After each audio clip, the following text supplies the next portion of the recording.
Good evening. Thanks for joining us. I'm Jason Zimmerman. Area grocery shoppers responding tonight to a major announcement involving Festival Foods. The local company, now in the hands of a St. Louis-based grocer, is part of their expansion under a new parent company. Chinook Markets and Hometown Grocers will join Festival Foods in the 1939 group owned by the Chinook family. In a First Alert update, Drew Best shares why all sides are saying this transition of ownership will be a positive one.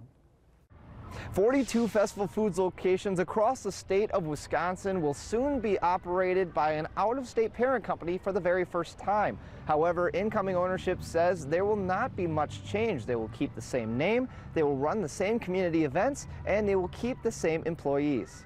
For both shoppers and workers, that consistency is key. It has a really good reputation. People like to shop at Festival, and so I think that it's important that it stays as much the same as possible. It's really important to keep the consistency because the more people that show up to work, the easier it is to help get things done. According to Todd Chinook, the soon-to-be chairman and CEO of the 1939 Group, the similarities of the two family-owned regional grocers made for a seamless merger. We didn't think that we could come in and just blow things up and make it, so much better because they're really good.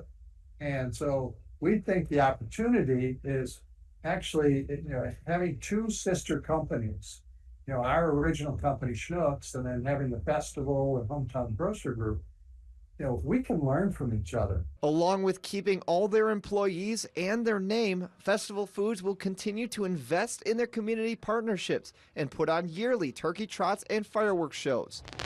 Festival Foods sharing a statement with Action 2 News following the announcement, which reads in part, quote, "Our goal moving forward is to be a great community partner as we always have been and continue the traditions we have built to this point," end quote. The purchase of Festival Foods is expected to be made official sometime in October, entering a new era, business as usual. Reporting in De Pere, Drew Best, Action 2 News.